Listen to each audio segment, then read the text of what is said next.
Radha Madhava Kunda Bihari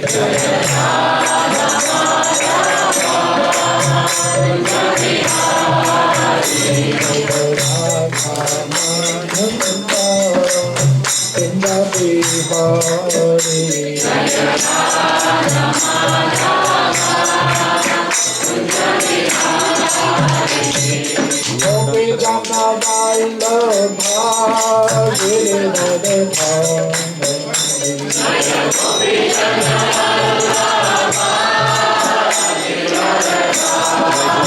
Jaya Gopi Jana Vallabha Giridhara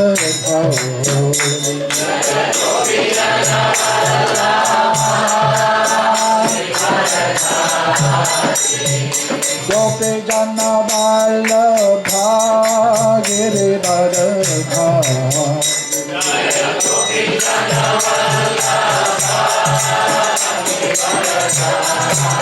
Yashodanandana Braja Janaranta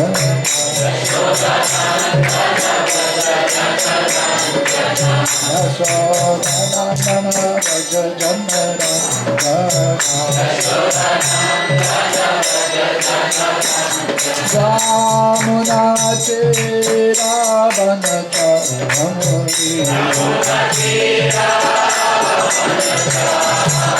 Yamuna Tira Banata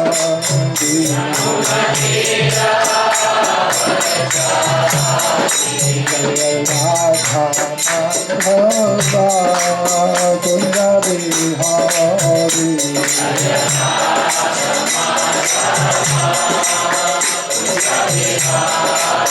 Jaya Radha Madhava Kunda Bihari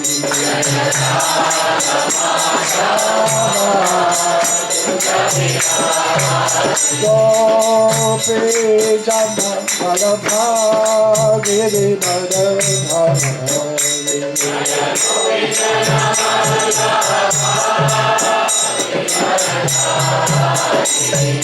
Gopi Jana Vallabha Giridhara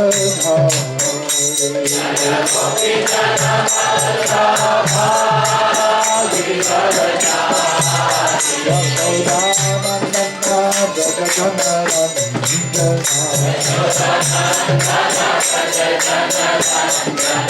Yashodanandana Braja Janaranta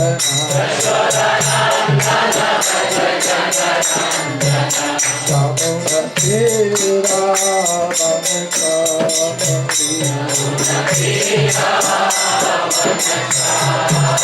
Yamuna Tira Banata Radha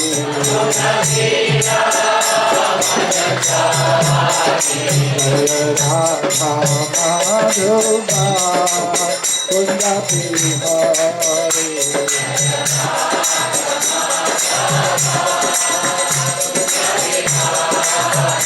Jaya Radha Madhava Kunda Bihari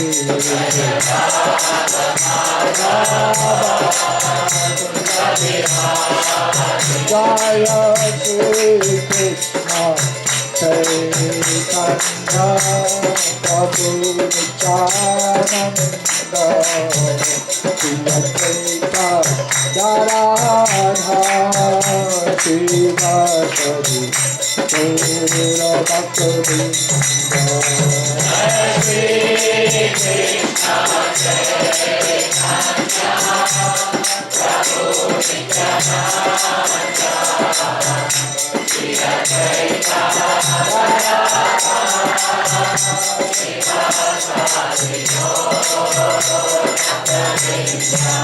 Jaya Shri Krishna Chaitanya Prabhu Nityananda Shiva Krishna Radha Shiva Sadi Guru Bhakti Jaya Shri Krishna Chaitanya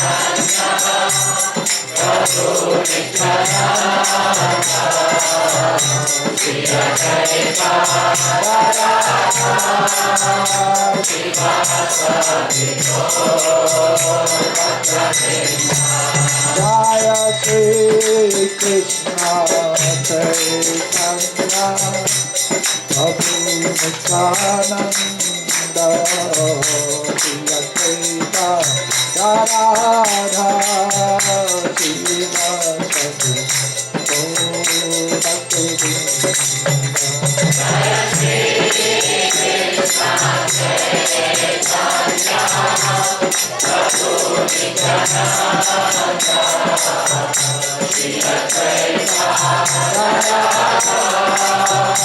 Shiva Sati Hare Krishna, Krishna Krishna, Hare Hare, Hare Rama, Hare Rama, Rama Rama, Hare Hare. Krishna Krishna, Hare Hare, Hare Rama, Hare Rama, Hare Krishna, Krishna Krishna, Hare Hare, Hare Rama, Hare Rama, Rama Rama, Hare Hare. Hare Krishna, Krishna Krishna, Hare Hare, Hare Rama, Hare Rama, Rama Rama, Hare Hare.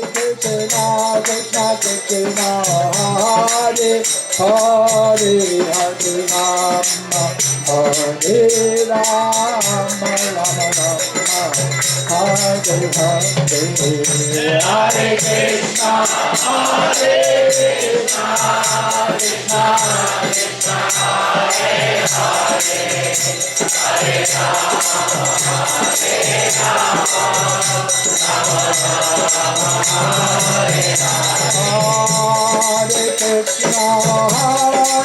Hare Rama, Hare Rama, Rama Rama, Hare Hare. Hare Krishna, Krishna Krishna, Hare Hare, Hare Rama, Hare Rama, Rama Rama, Hare Hare.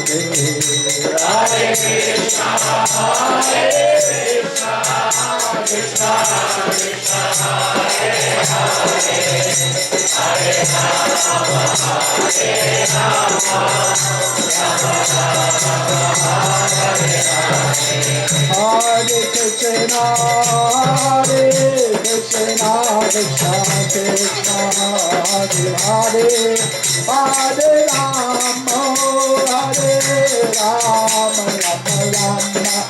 Krishna, Krishna Krishna, Hare Hare, Hare Rama, Hare Rama, Rama Rama, Hare Hare.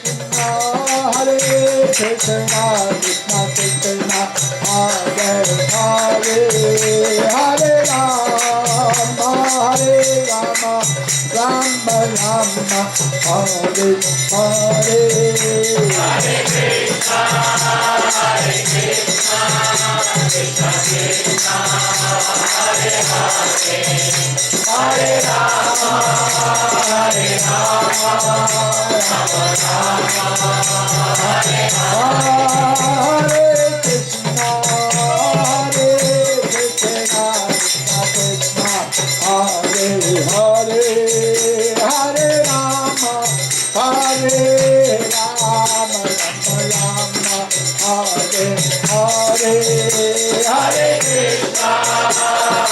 Krishna, Krishna Krishna, Hare Hare, Hare Rama, Hare Rama, Rama Rama, Hare Hare.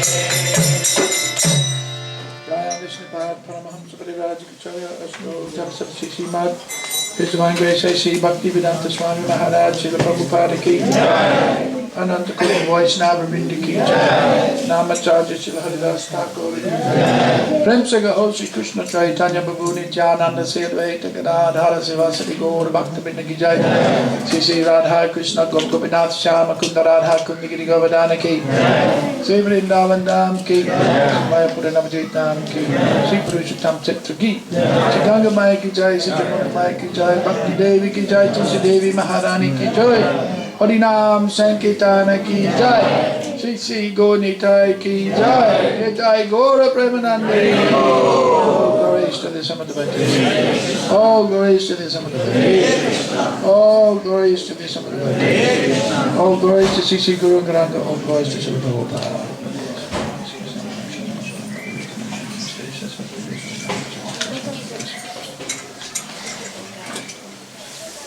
Jaya Jaya Sri Chaitanya Jaya Nityananda Jaya Advaita Chandra Jaya Gaura Bhakta Vrinda Jaya Jaya Sri Chaitanya Jaya Nityananda Jaya Advaita Chandra Jaya Gaura Bhakta Vrinda Jaya Jaya Sri Chaitanya Jaya Nityananda Jaya Jaya Sri Chaitanya Jaya Nityananda Jaya Advaita Chandra Jaya Gaura Bhakta Vrinda Jaya Advaita Chandra Jaya Gaura Bhakta Vrinda Om Ajnanatimmirandasya Gyananjana Salakaya Chakshu Undalitam Tena Tasmai Sri Gurave Namaha Sri Chaitanya Manobhishtam Stapitam Jena Bhutale Swayam Rupa Kadabhayam Dadapti Swapatantikam Mukam Karoti Vachalam Pangum Langayate Girim Yakripa Tamaham Bande Sri Gurum Dinatarinam. So, Rujan Prabhu couldn't be here today, but he's asked me to speak on a section of the Chaitanya Charitamrita which comes from the Madhya Lila chapter 15 entitled Sarvabhauma Bhattacharya Offers Prasad to the Lord.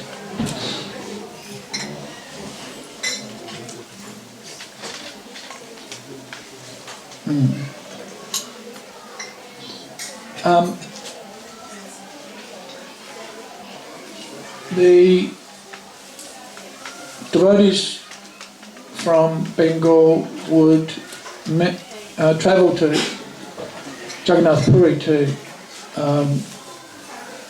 attend the Rath Yatra and to associate with Lord Chaitanya on his request when Lord Chaitanya was staying in Jagannath Puri. And on occasion, prior to their return, Lord Chaitanya would call the devotees and would have some exchanges, discussions with them.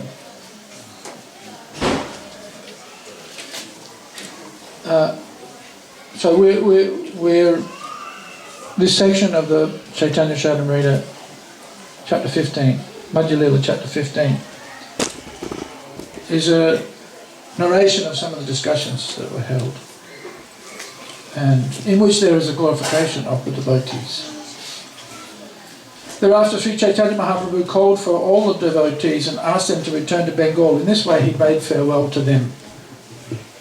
Bidding farewell to all the devotees, Sri Chaitanya Mahaprabhu requested them to return to Jagannath Puri every year to see him and then see the cleansing of the Gundicha temple, which is just prior to Rath Yatra.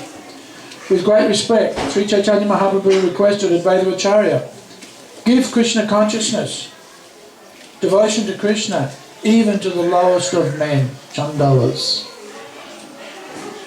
Sri Chaitanya Mahaprabhu ordered Nityananda Prabhu, go to Bengal and without restriction manifest devotional service to the Lord, Krishna consciousness. Nityananda Prabhu was given assistants like Ramdas, Gadadhar Das and several others. Sri Chaitanya Mahaprabhu said, I give them to you to assist you. I shall also go to see you at intervals. Keeping myself invisible, I shall watch you dance. Sri Chaitanya Mahaprabhu then embraced Srivas Pandit and with his arm about his neck began to speak to him in sweet words.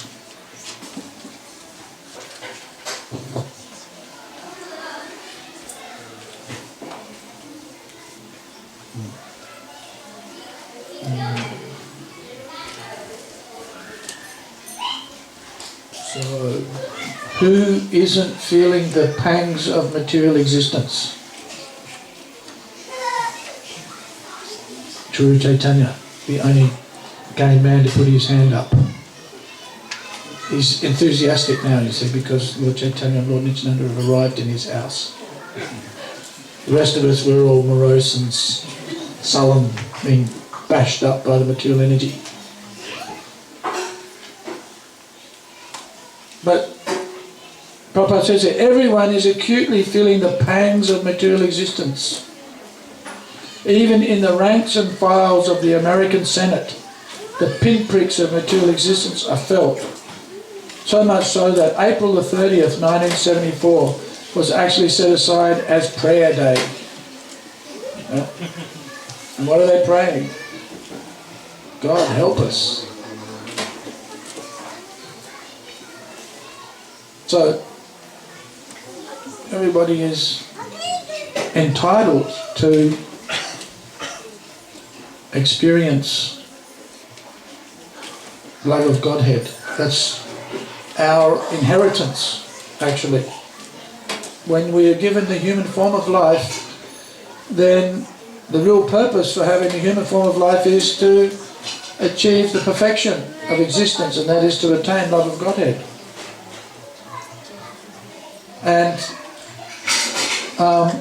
one of the reasons why the leaders are misleading is because they don't encourage people to pursue this goal.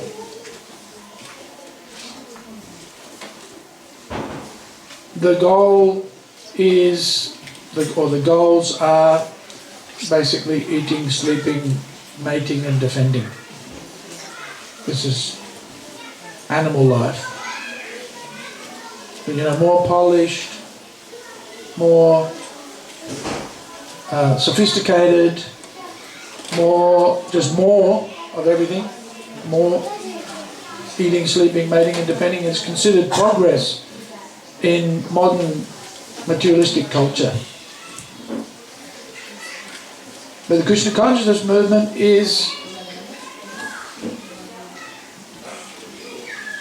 being presented by Chaitanya Mahaprabhu and by the Acharyas, by Srila Prabhupada, and should be presented by us as, more is not better. More is less. Because more material pursuits means more material suffering. And the real purpose of life is to awaken our dormant Krishna consciousness. Therefore Lord Chaitanya is instructing Advaita Acharya, go and preach to everybody. Doesn't matter who they are or what they're doing. Yadi Deka Tare Kaha Krishna Upadesh. We should give them Krishna consciousness. So this is instruction to Advaita Acharya. Instruct everybody, even if they're a Chandala, which means literally a dog eater.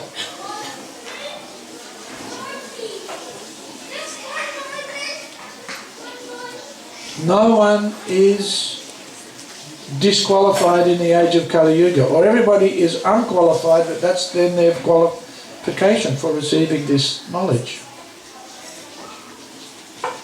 Advaita Acharya was what was Advaita Acharya? He was a high-class Brahmana.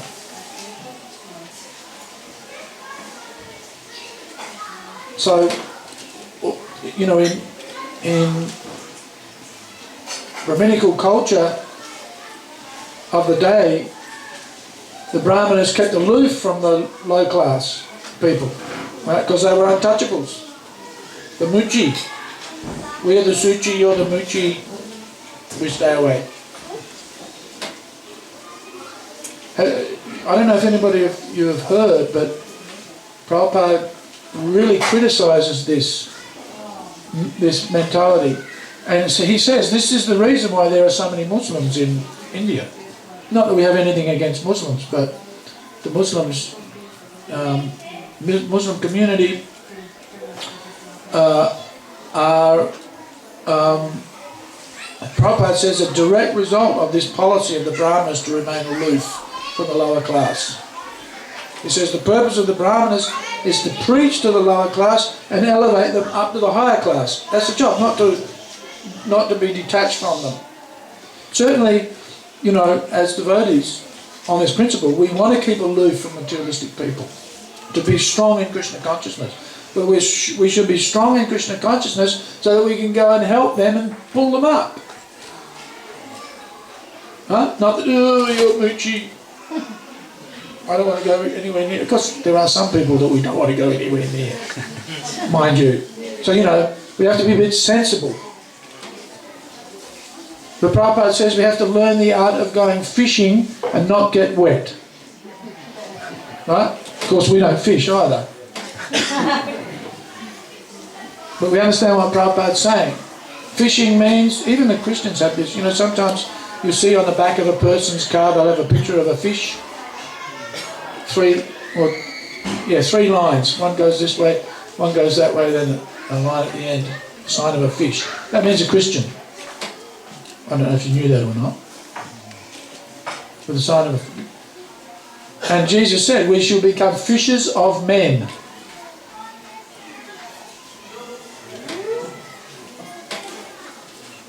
We go fishing to catch the men and bring them up out of material existence and put them into the real purpose of human life, which is not just eating, sleeping, you know, just pursuing our material propensities. So this is the instruction to Advaita Acharya. Preach to everybody, even the Chandalas. Of course, you know, devotee understands the four principles, the four classifications of devotee. Uttam, Madhyam, Kanishta and demon, I guess you could say. But those who are devotees, well, first of all there's Krishna. Then there's those who are devotees. There are those who are demons. But there are those who are in between demons and devotees. We steer clear of the demons who are inimical. Krishna mentions we shouldn't disturb the minds of the ignorant, but encourage them in acts of devotion. You know, most of us have come to Krishna consciousness as a result of Agyata Sukriti, or unknown devotional service, that has been facilitated by the other devotees. That's brought us to where we are now. We'd be foolish to think I am here now because of my own Sukriti, by my own efforts. No. The Sukriti has come about as a result of the efforts of others. So we look for those people who have performed the Agyata Sukriti, even if they're in a fallen condition, and we encourage them. Even they may be no-hopers. You know, we were a no-hoper once. So, Nityananda Prabhu also, go and preach in Bengal. So, what's our instruction? What can we take from this? We should also preach in Tarnit, in Truganina, in Hoppers Crossing, Werribee. Actually, they have the Werribee has their festival, We Rama. Right? That's quite apt, isn't it, when you think about it? We Rama. We Hare Krishna, Hare Rama. And in other places also. That was our, you know, we're not closet Hare Krishnas. Huh? We worship at home, just like Charu Chaitanya Prabhu is setting a good example of worshipping. But he also goes out and preaches. That's how come we're in the We Rama festival for a start. Huh? You know, the other day the devotees participated in the Bendigo parade because we've been distributing prasad there. Manoj and others have been doing, Jagannath Ram's been going there quite often. Home programs with devotees in Bendigo. So wherever. Yari Deka Tarekaha Krishna Upadesh. We give Krishna's instructions to others. So Srivas Thakur. Sri Chaitanya Mahaprabhu requested Srivas Thakur, perform congregational chanting daily and be assured that I shall also dance in your presence. You will be able to see this dancing but not others. There was something special about Nagara Sankirtan. It's the chanting Hare Krishna is the Yuga Dharma. Take this prasad of Lord Srivas Thakur, perform Sankirtan. But what was his service? Take this prasad of Lord Jagannath's and this cloth and deliver them to my mother Sachi Devi, and offering her obeisances, please request her to excuse my offences. What was Lord Chaitanya's offence to his mother?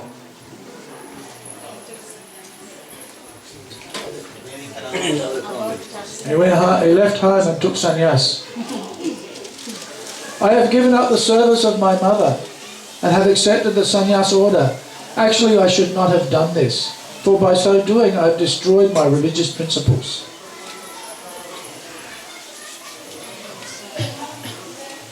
I am subordinate to the love of my mother, and it is my duty to serve her in return. Instead of doing so, I have accepted the renounced order. Certainly, this is the act of a madman.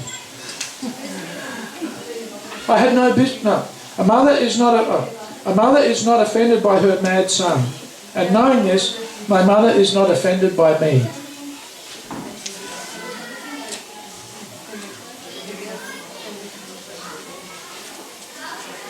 In India especially, the mothers are particularly affectionate towards their sons. Right? And even when the son does something wrong, the mother ignores it. Have you noticed that? Huge bias towards the boys in India. So that, you know, when mum tells the boys what to do, then they can't not do it. I've seen Part and Prithvi studying like anything. And their mum's studying just as hard as they are, just to keep ahead of them. In fact, Buddhi Mantra and I joke about how mum's ruling the roost. The mum's ruling the roost by pushing everybody in the family, especially the boys. I had no business in accepting this renounced order and sacrificing my love for my mother, which is my real property. Right? Lord Chaitanya is saying, the real property that I own is my love for my mother. Do you love your mother like that? Huh? Yeah. Actually, I was in a crazy state of mind when I accepted sannyas. Lord Chaitanya says I was a madman. And in one sense he is a madman. Huh? Mad for Krishna. I am staying here at Jagannath Puri, Nilachala, to comply with her orders. However, at intervals, I shall go to see her lotus feet. Indeed, I go there daily to see her lotus feet. She is able to feel my presence, although she does not believe it to be true. One day, my mother Sachi offered food to Shalagram Vishnu. She offered rice cooked from shali paddies, various kinds of vegetables, spinach, curry made of banana flowers, fried patola with neem leaves, pieces of ginger with lemon, and also yogurt, milk, sugar candy and many other foods. There's nothing like Bengali cooking. Because there's nothing like South Indian cooking too. And North Indian cooking. It's all good. But especially, in Bengal you get things you can't get anywhere else. Very nice. Taking the food upon her lap, Mother was crying to think that all that food was very dear to her Nimai. My mother was thinking, Nimai is not here. Who will accept all this food? As she meditated upon me in this way, her eyes filled with tears. While she was thus thinking and crying, I immediately went there with great haste and ate everything. Seeing the dish empty, she wiped her tears away. She then began to wonder who had eaten all that food. Why is the plate empty? She wondered, doubting that Bal Gopal had eaten it all. She began to wonder whether there was actually anything on the plate in the first place. Then again, she thought that some animal might have come and eaten everything. Perhaps by mistake I did not put any food on the plate. So thinking, she went into the kitchen and saw the pots. When she saw that all the pots were still filled with rice and vegetables, there was some doubt in her mind, and she was astonished. Thus wondering, she called Ishan, the servant, and had the place cleaned again. She then offered another plate to Gopal. Now, whenever she prepares some good cooked food and wants to feed it to me, she cries in great anxiety. Being obliged by her love, I am brought there to eat. Mother knows all these things internally and feels happiness, but externally she does not accept them. Such an incident took place on the last Vijaya Dasami day. You can ask her about this incident and thus make her believe that I actually go there. While describing all this, Sri Chaitanya Mahaprabhu was a little overwhelmed, but just to finish bidding farewell to the devotees, he remained patient. So what's the instruction to Srivas Thakur? Srivas Pandit? What's his instruction? Huh? Take the prasadam to his mother. Yeah. Before that though, what was his instruction? Have kirtan. Have kirtan. Nam Sankirtan. And look after his mother. Sri Chaitanya Mahaprabhu next spoke some relishable words to Raghava Pandit. He said, I am obliged to you due to your pure love for me. Just hear about the pure devotional service rendered by to Krishna, by Raghava Pandit. Indeed, his service is supremely pure and highly accomplished. Apart from other commodities, just hear about his coconut offering. A coconut is sold at the rate of 5 gandas each. Now I would assume that 5 gandas in Bengal is cheap. Right? Because, you can climb up a tree and get a coconut for nothing. Right? Like banana leaves. They're everywhere in Bengal. So I would assume that 5 gandas is a cheap price to pay. What do you think? Nobody knows what a ganda is. It's like, isn't that a shell? Those little shells? Anyway. Although he already has hundreds of trees and millions of fruits, he is still very eager to hear about the place where sweet coconut is available. Right? When you go to Bengal and you find the guys with the coconuts hanging off the back of their bike, then you always harass them for the sweet ones. Which is a sweet one? And he says, this is very sweet. Because how can you tell? And he already knows whether it is or not. But he won't tell you if it's not. Right? He collects coconut with great endeavour from a place 20 miles away. And he gives 4 panas each for them. Right, so we can assume that gandas must be a, what's the word? What's the word in mathematics? Units. Units of? Yeah, maybe. Gandas must be divided into pannas. How many gandas in a panna? Nobody knows. Right. Well, we don't know. Let's assume that there's 10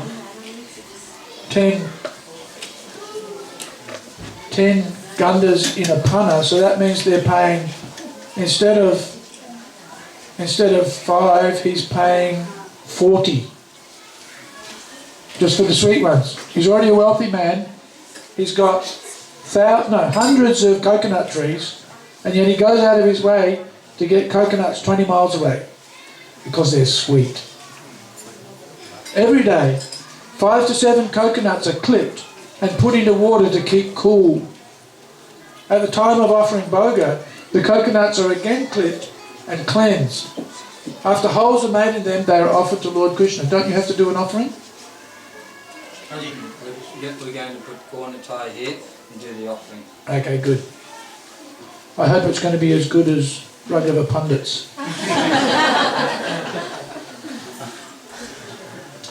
At the top. Right. So they've been kept in water. He's found the best ones from 20 miles away, which in those days, there were no push bikes. Or, two-wheelers. Or motor cars. 20 miles that's a long way. That's about, 32 kilometers. how many, 22? 32. 32. That's 32 kilometres. Right? Well, we can assume that he's not going there to get them himself, but at least he's getting somebody else to go there. Right? 32 kilometres. So by horse, a wealthy man would ride a horse in those days? Huh? Horse and carriage. They did have carriages. Bullock cart, maybe. No cob and co in those days. At the time of offering, the coconuts are again clipped and cleansed. After holes are made in them, they are offered to Lord Krishna. Lord Krishna used to drink the juice from those coconuts, and sometimes the coconuts were left drained of juice. What would happen if you went to your Deity offering and Krishna drank all of the drink? What would you think? Like Mother Sachi? I forgot to put the drink in. Oh my. Huh? That's what we would think. Or we'd be looking around for the mouse or the rat that just drank it. At other times the coconuts were filled with juice. So sometimes he'd go there they'd be empty, sometimes he'd go there be full. When Raghav Pandit saw that the juice had been drunk from the coconuts, he was very pleased. He would then break the coconut, take out the pulp and put it on another plate. Chichi Gauri Dai Ki Jai.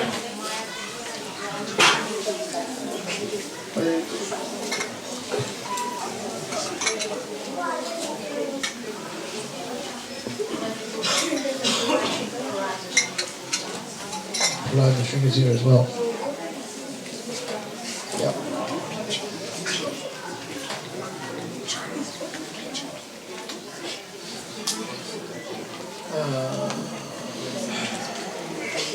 After offering the pulp, he would meditate outside the temple door. In the meantime, Lord Krishna, having eaten the pulp, would leave the plate empty. So obviously it wasn't his imagination that these things were happening. But isn't that interesting? He prepares the coconut, leaves it there for Krishna to drink. Then when Krishna's drunk it, he takes the coconut outside like they do and chop it up, then scrape out the pulp and then put it again for offering. And Krishna eats that as well. Sometimes after eating the pulp, Krishna would fill the plate again with new pulp. In this way, Raghava Pandit's faith increases and he floats in an ocean of love. Anybody here have Krishna eat their offering?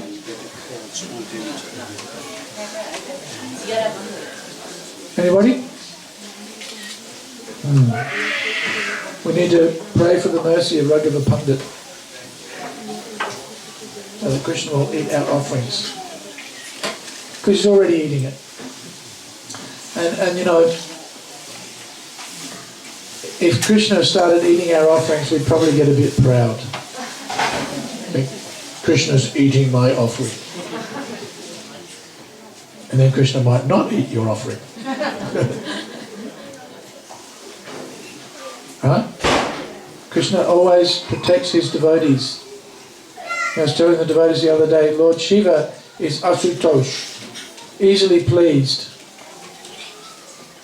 But actually Prabhupada explains, so many people petition Lord Shiva for benedictions, give me this, give me that, give me the other thing. And Lord Shiva wants to be left alone, he wants to meditate on Krishna. So just to get rid of them, he'll give them what they want. Okay, so what do you want? Okay, alright, there you go, off you go. See you later. But sometimes he gives benedictions that are not good for his devotees. There are many stories. Many stories of Lord Shiva giving benedictions to somebody that weren't good for them, weren't good for anybody else. But Krishna won't do that. Krishna won't give something to his devotee that is not beneficial for them. Everything that Krishna provides for his bhakta is good for them. That's love.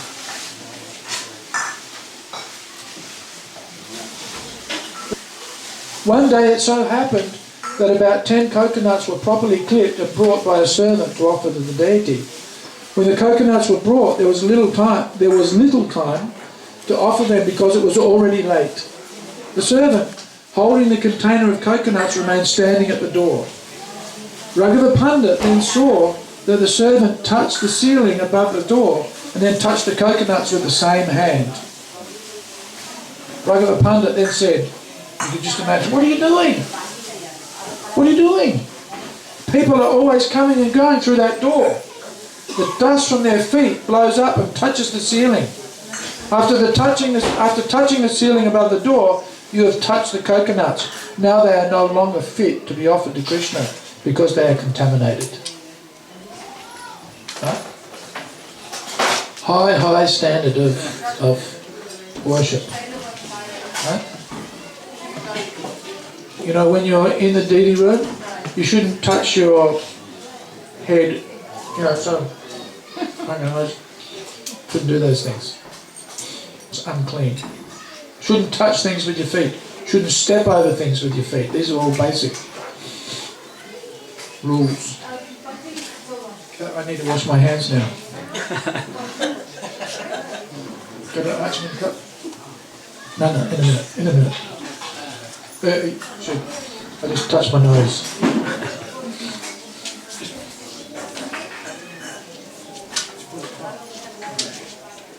Thank you. An example. Teach by example. Right? We're all acharyas in that regard. Oh, I just touched that.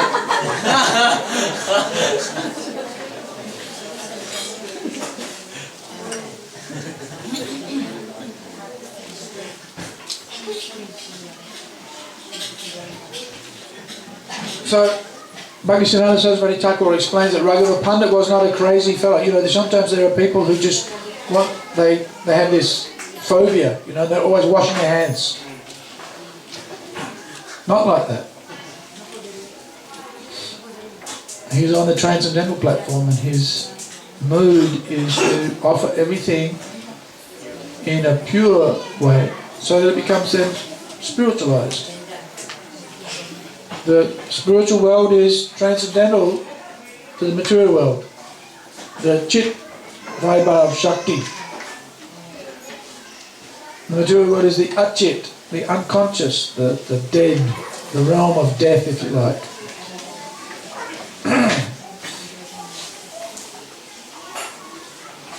So in order for the offerings to be acceptable, they have to be of the highest quality and the highest standard.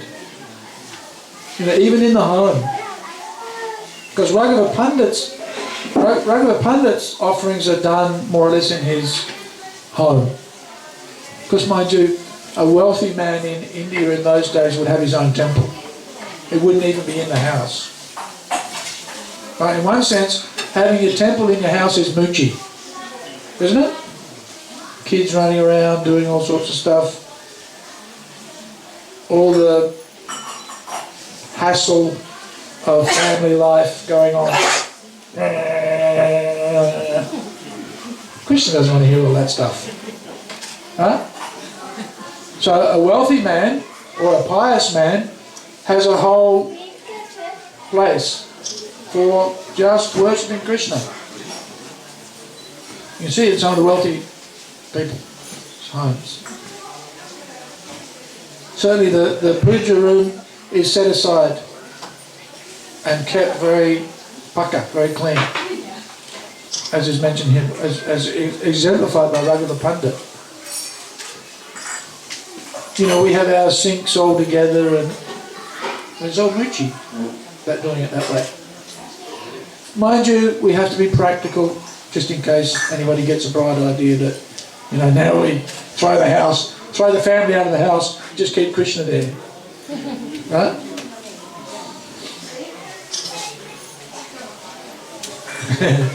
we do have to keep things clean. For Krishna it means cleanliness. Prabhupada says cleanliness, there's a saying cleanliness is next to godliness. Prabhupada says cleanliness is godliness. And we know that. So Raghava Pandit setting a very good example. That's his instruction. Worship the deity very nicely. Thereafter, Raghava Pandit had other coconuts gathered, cleansed and clipped, and with great attention he offered them to the deity to eat. In this way he collected excellent bananas, mangoes, oranges, jackfruits, and whatever first-class fruits from distant villages he had heard about. All these fruits were collected from distant places and were bought at a high price, because we're doing that all the time. Right? Now, go down to Coles and Woolworths, and that's what you get. They're not necessarily the best, though. They're just a high price, and from a distant place. After trimming them with great care and purity, Raghava Pandit offered them to the deity. Thus, with great care and attention, Raghava Pandit would prepare spinach, other vegetables, radishes, fruits, chipped rice, powdered rice, and sweetmeats, cakes, sweet rice, concentrated milk, and everything else with great attention. And the cooking conditions were purified so that the food was first class and tasteful. Making me hungry just reading about it. Raghava Pandit would also offer all kinds of pickles. Oh, yummy. Such as kashamdi. Kashamdi. What's kashamdi? Anybody know? Kashamdi. A kind of pickle. Kashamdi acha adi aneka prakar. Mango. Kind of. Sounds nice. Yeah. Mango pickle. Especially those young mango. The green mango pickle. They're really good. If anybody's got some at their house, I'll come over to your place. You don't get them here, do you? Because they have to be made fresh. He offered various scents, garments, ornaments, and the best of everything. Thus Raghava Pandit would serve the Lord in an incomparable way. Everyone was very satisfied just to see him. And was he proud? Was he proud about it? No, he was also humble. In fact, humility is one of the key instructions of Lord Chaitanya for successful chanting of Hare Krishna. Right? Second instruction, Trinada Peace. Second or third? Third. Sri Chaitanya Mahaprabhu then mercifully embraced Raghava Pandit. The Lord also offered all the other devotees a reception with similar respect. Then he spoke to Shiva Nanda Shame. Take care of Vasudeva Datta very nicely. Why? Vasudeva Datta is very liberal. Every day, whatever income he receives, he spends. He does not keep any balance. Being a householder, Vasudeva Datta needs to save some money. Because he is not doing so, it is very difficult for him to maintain his family. Please take care of Vasudeva Datta's family affairs. Become his manager and make the proper adjustments. Vasudeva Datta wasn't very responsible, it seems. But Lord Chaitanya was saying he's too liberal. And Vasudeva Datta and Shivananda Sain lived in the same neighbourhood. So Lord Chaitanya told Shivananda Sain, who was known, Shivananda Sain was known for his organisational capabilities. Right? He's the person who arranged for everybody's travel and accommodation when they walked, imagine this, walked from Navadvip to Jagannath Puri. Shivananda Sain would arrange all of their accommodation in the next village. Right? So we can understand that Shivananda Sain was a pretty organised kind of a person. We can also understand that Vasudeva Datta was a little bit disorganised. Come every year and bring all my devotees with you to the Gundicha festival. I also request you to maintain all of them. Wow. So Shivananda Sain is maintaining all of these people as well on their travels, we would assume. And he has to be the manager for Vasudeva Datta. Was it Vasudeva Datta? Yeah. Vasudeva Datta. Yeah. Could you imagine we have to say, Ashita Raja Prabhu, please look after, I won't mention anybody's name. Please look after this person's household affairs. He's not doing a very good job. You're a good financial manager, look after his affairs. How much care Lord Chaitanya had for his followers. The Lord then, with great respect, extended an invitation to all the inhabitants of Kulinagram, asking them to come every year and bring silken rope to carry Lord Jagannath during the Ratha Yatra festival. Mahaprabhu then said, Gunaraj Khan of Kulinagram compiled a book named Sri Krishna Vijay, in which there is a sentence revealing the author's ecstatic love of Krishna. Krishna, this is the sentence, the son of Nanda Maharaj is my life and soul. By this statement, I am sold into the hands of the descendants of Gunaraj Khan. To say nothing of you, even a dog living in your village is very dear to me. What then to speak of others? Kulinagram is under the jurisdiction of Gunaraj Khan's family and had been for generations. It was like I think Prabhupada explains a Kayasta, and a Kayasta is kind of an administrator. In some places they're considered Sudras, Prabhupada explains, but in other places they're considered to be as good as the Kshatriyas. So at least seems in this case they were respected and held in high esteem. Of course they're all devotees, so high, low, if you're a devotee, it doesn't matter what birth, what caste you're in, that comes up later. So how is this? Lord Chaitanya says, to say nothing of you, even a dog living in your village is very dear. And we know what the dogs in India are like, right? Sometimes you see a dog in India and he's all wrinkled up and he's got scabs all over his back. He can't walk more than a few steps without having to stop and scratch himself, and he's already bleeding because he's scratched himself so much, right? So Lord Chaitanya is saying that a dog living in your village is dear to me. That's saying something.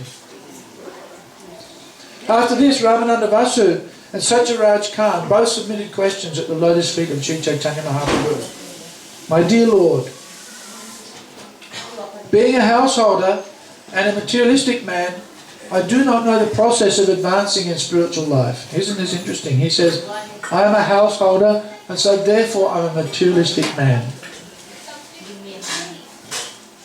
We don't think like that. We think, I'm a devotee, therefore I'm a great spiritual transcendentalist. Huh? And see the mood. As Jagatakamma Maharaj the other day mentioned, he was saying how his godbrothers had glorified him in his Vyasa Puja. And he said, I was affected somewhat by their glorification, but then I lost my bliss, my happy feeling, because I became a little proud. And then when I realised I'm not qualified, actually, whatever service I'm rendering is by the mercy of my Guru, I'm actually disqualified. Then the bliss came back again. Huh? We get puffed up, we think, oh yes, now I'm very advanced. Then the blissful mood goes, and our advancement goes very quickly. Because that mood of humility is so essential. Not that, wow, now I'm making advancement. No, I'm still entangled in the material world. I'm still attached to material existence. So these devotees are a wonderful example. Meditation. Instead of thinking they know everything about spiritual life, they're presenting themselves, I don't know anything, I'm a materialistic person. Please, I don't know anything about the process of devotional service. Right? I do not know the process of advancing in spiritual life. See, if you already know the process of devotional service, then you don't have to inquire. You don't have to seek knowledge. Huh? But it's interesting to see, the devotees are always seeking knowledge. They're always inquiring.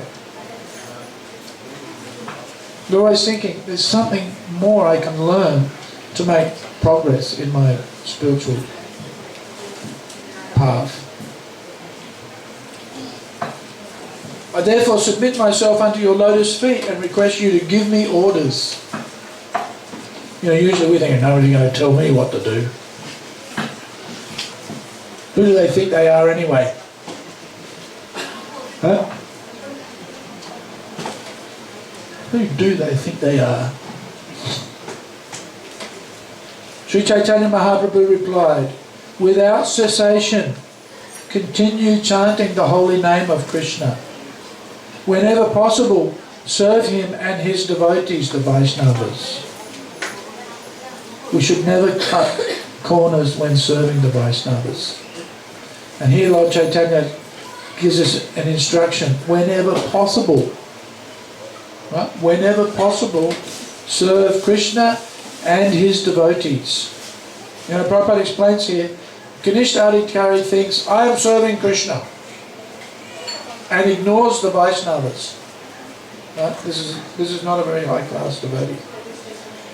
But an advanced devotee serves Krishna and he serves the Vaishnavas. In fact, he knows that by serving and pleasing the Vaishnavas, then automatically Krishna will be pleased.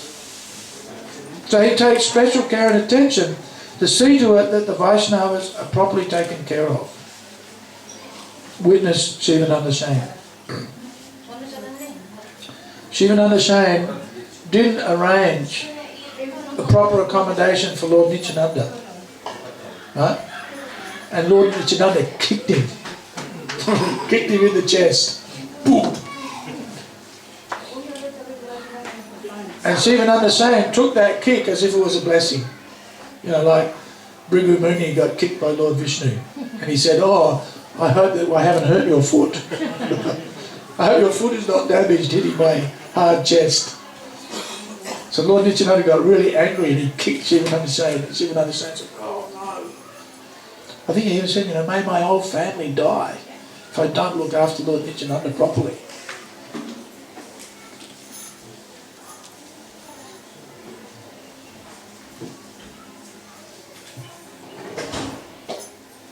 So this is the instruction to Who is this? Instruction to Satyaraj Khan.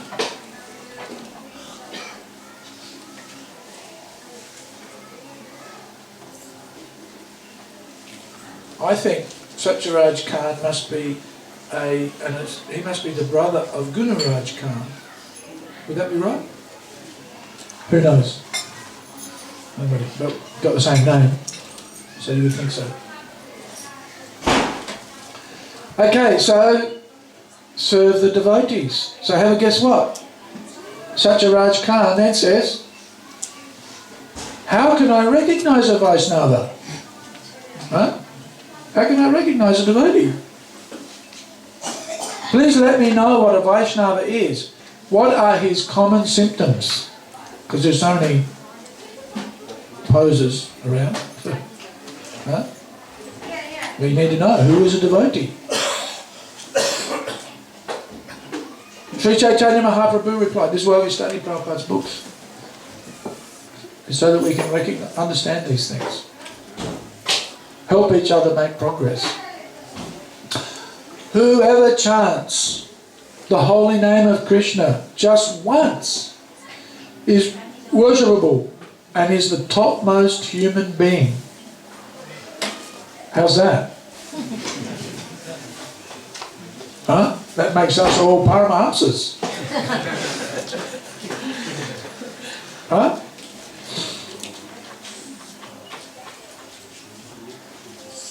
But, you know, that's a perfect being, but to be situated on the transcendental platform, one has to chant continuously, consistently. You know, not, because, you know, somebody might read this. You know, there's one devotee who's a very dear friend of mine. He always asks me, Prabhu, is it true that if I follow the Rath Yatra cart, then at the end of this lifetime, I'm going to go back home, back to Godhead? Because it's in the nectar of devotion. I think it says you'll be liberated. But yeah, of course it's true. Huh? And you know, also here, you know, if I just chant once the name of Krishna, then I'll become the topmost human being. Huh? And worshipable. Worshipable. So, how elevated and how extraordinary is the chanting of Hare Krishna? And how elevated and extraordinary are those persons who not only just chant once, but repeatedly chant Hare Krishna. Right? Because it's not an easy thing to do. Anybody, in one sense, anybody can chant Hare Krishna. Right? I know sometimes I walk down the street and there'll be people driving along in a car and I say, Hare Krishna.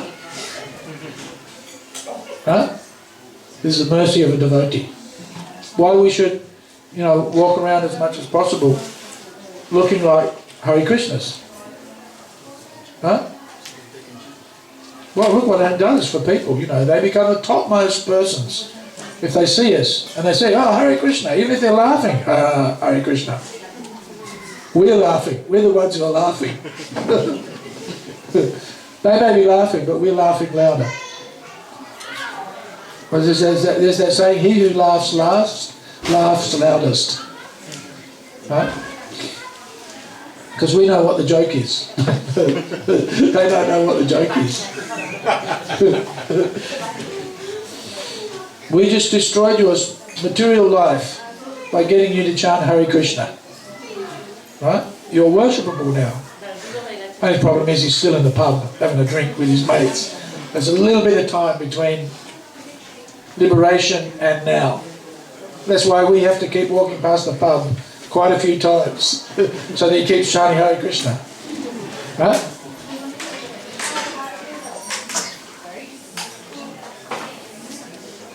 But if we follow the process, especially if we're worshipping the deities, especially if we're following the instructions of our spiritual master, then the chanting of Hare Krishna has immense, incalculable, unfathomable potency.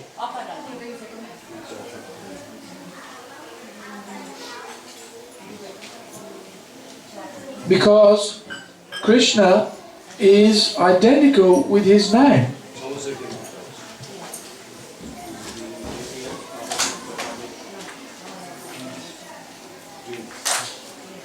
The residents of Kulinagram asked this question of Lord Chaitanya 3 times. Huh? Every year they asked him questions, but yeah, the answer is different. The next time, later on in the book, the answer is different.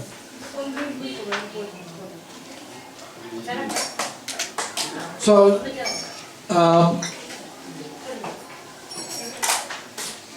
one has to be very respectful to the Vaishnavas.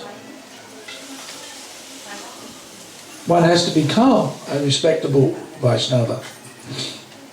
And one of the ways, the means by which we become a respectable Vaishnava is we chant Hare Krishna. We serve the deities, but we also serve the devotees.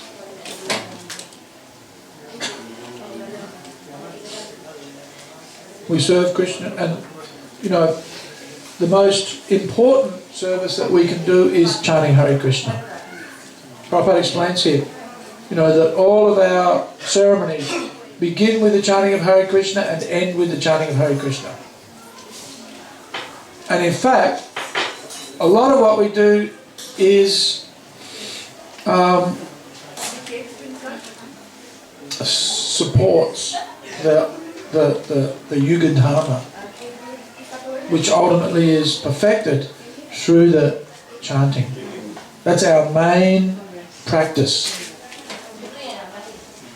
So before we worship the deities, we chant. While we're worshipping the deities, we chant. After we've finished worshipping, we chant. That's our main process. But the other processes are supportive. 9 processes of devotional service are supportive of this chanting of Hare Krishna. Simply by chanting the holy name of Krishna, one is relieved from all the reactions of sinful life. So until he picks up the beer and has another drink, he's just become purified of his sinful reactions. Right? One can complete the 9 processes, here it is here. One can complete the 9 processes of devotional service simply by chanting the holy name. This is the power of chanting Hare Krishna. One does not have to undergo initiation or execute the activities required before initiation. One simply has to vibrate the holy name with his lips. Thus even a man in the lowest class, Chandala, can be delivered. There's a very long purport here, where Prabhupada explains the process, the Purascharya Vidhi, the rules of purification leading to initiation. And Prabhupada explains how in our society, the worship of the deities, the service of the brahmanas, rising early, the performance of sacrifice, for us the performance of sacrifice is chanting Hare Krishna. By performing these activities over a period of 6 months, then a person can be eligible for initiation into the holy name. This is all preparatory for chanting Hare Krishna. It supports the chanting of Hare Krishna. You can just chant Hare Krishna and not have to do these things. Right? But generally speaking, the regular process is one gets gradually purified by this Purascharya. Then after 6 months, when a person is seen to be steady and reliable, then we recommend them for initiation, Prabhupada says here.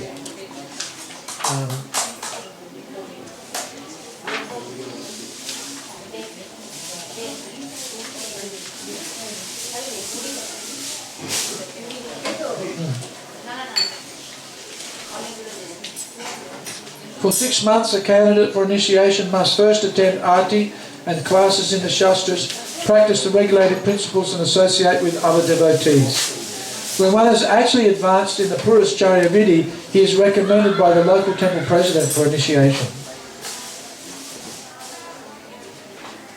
So we're doing that. Then Prabhupada says, when one is further advanced by chanting Hare Krishna mantra 16 rounds daily, following the regulated principles and attending classes, he receives the sacred thread, Brahminical recognition, after the second 6 months. That's after initiation. So, interesting. By chanting the holy name of the Lord, one dissolves his entanglement in material activities. After this, one becomes very attracted to Krishna, and thus dormant love for Krishna is awakened. Now we have to be avoiding the offences. Right? We have to. It's not that we can just chant Hare Krishna and not pay attention to the details. You know, you've heard the story of the wedding party? Yeah. The wedding party, you know, in Bengal, 500 years ago, one of the means of transport, efficient means of transport, was by barge. Right? There was a king, I've forgotten his name, but he and his administration ensured that pretty much all through Bengal you could travel by barge. And why was that important? Anybody know why that might be important?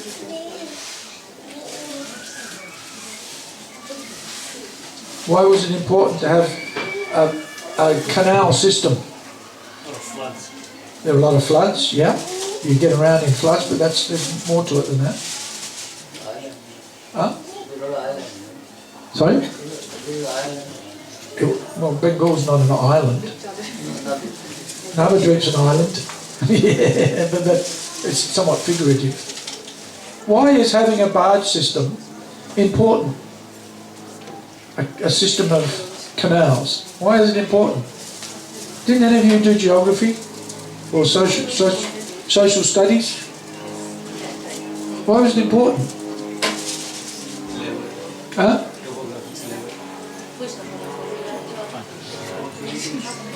Irrigation? Yeah, probably, but that's not the reason. Why is it important to have a system of canals throughout the country? Transport, yes. And what does transport do? What does that facilitate? Preaching. Oh my God. No. Food distribution. Yeah. Trade. Duh. Commerce. Commercial activities. Right? You know, you can carry heavy loads of rice, right? For example, from one place to another. So for trade, very important. Very cheap. And it's cheap. Yeah, it's cheap. So anyway, there was a wedding, and everybody was in jovial spirits. The bride was being taken home by the groom, and the groom and the family got on a boat, and they were going to be taken by barge home. Right? So they're having a party, oblivious to what's going on around them, and they said to the boatman, "Okay, come on, start rowing, let's go." So off they went. They went pushing away. Anyway, in the morning they woke up and they discovered they were still where they started at night. The boatman had forgotten to untie the boat. And in the darkness he didn't know that he wasn't going anywhere. They must have been... Did they drink in those days?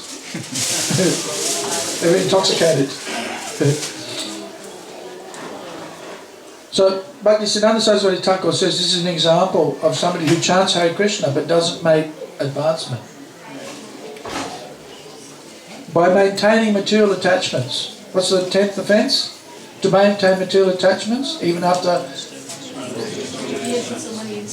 hearing so many instructions on this matter. Right?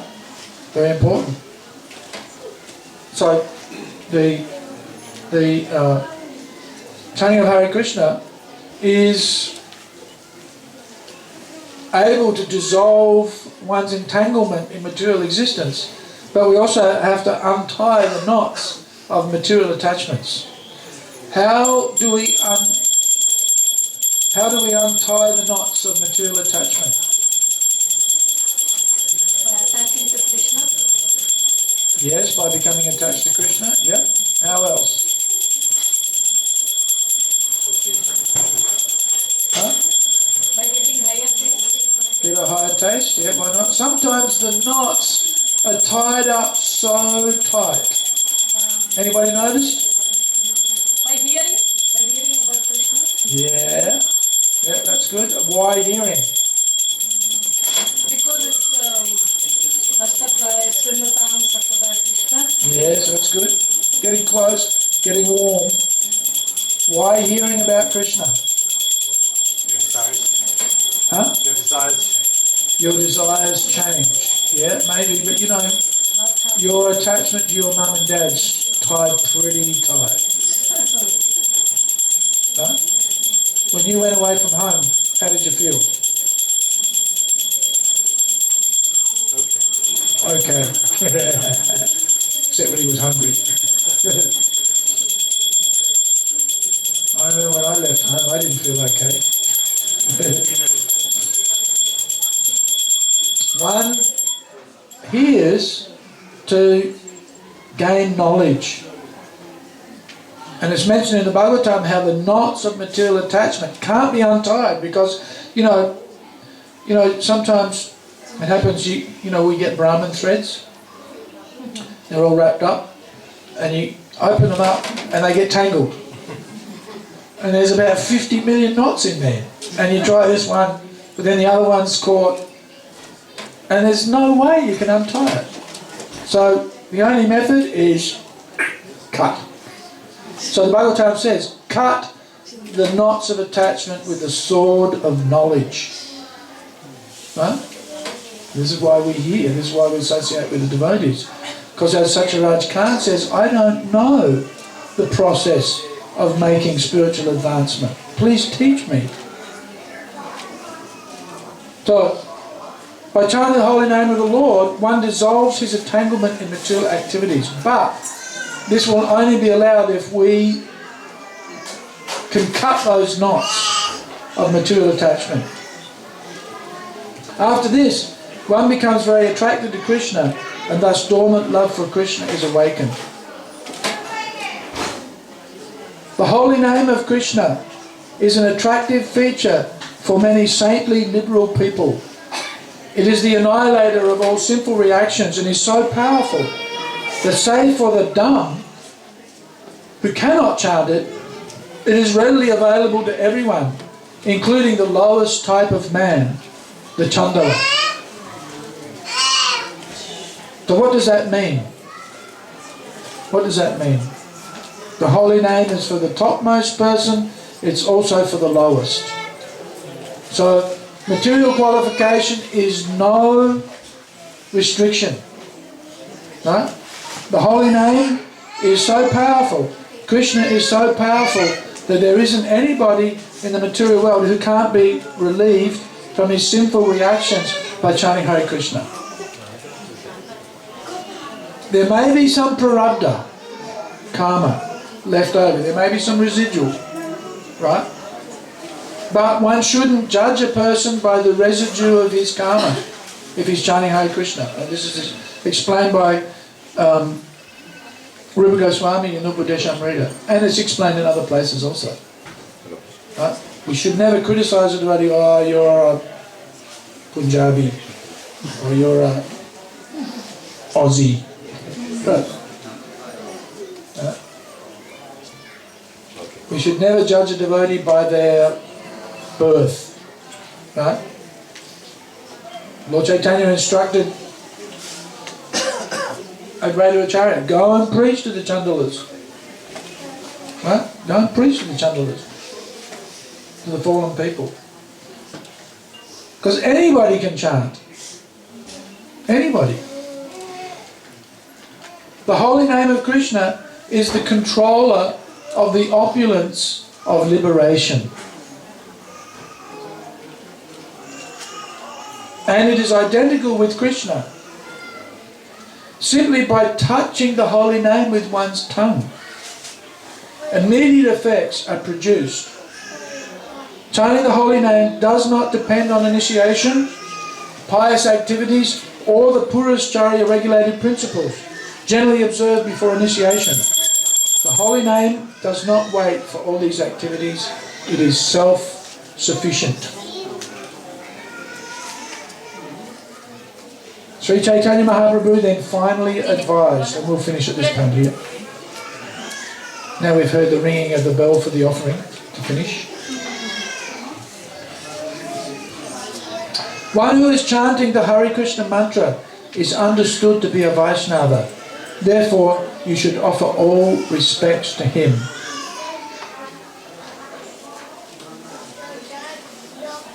So there is more, but I think what we're going to do now is chant Hare Krishna. What do you reckon? Good idea? Having heard all of this glorification of the holy name and the Vaishnavas, and Just one question. one question. There's mentioned there that by chanting Hare Krishna, Yeah. all all the 9 promises are automatically satisfied. Yes. How does that work? How does it work? Okay. One can complete the 9 processes of devotional service simply by chanting the holy name.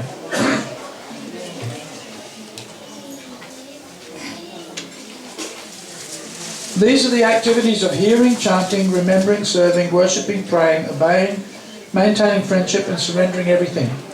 As far as chanting the holy name of Krishna is concerned, one can be freed from all sinful reactions by chanting the holy name without committing offences.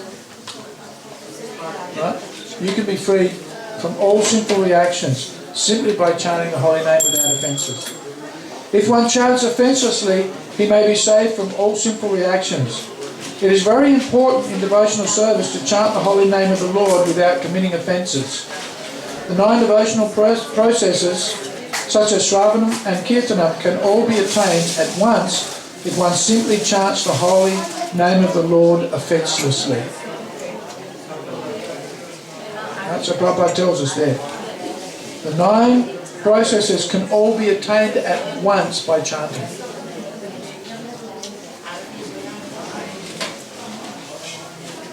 Jiva Goswami says in the Bhakti Sandarbha, out of the 9 processes, Kirtan is very important. He instructs that the other processes, such as Archana, Vandanam, Dasyam and Sakya, should be executed, but they must be preceded and followed by Kirtan. We have therefore introduced this system in all of our centres. Archana, Arti, Bhoga, offering, deity dressing and decoration, all preceded and followed by the chanting of the holy name of the Lord. Hare Krishna, Krishna Krishna, Hare Hare, Hare Rama, Rama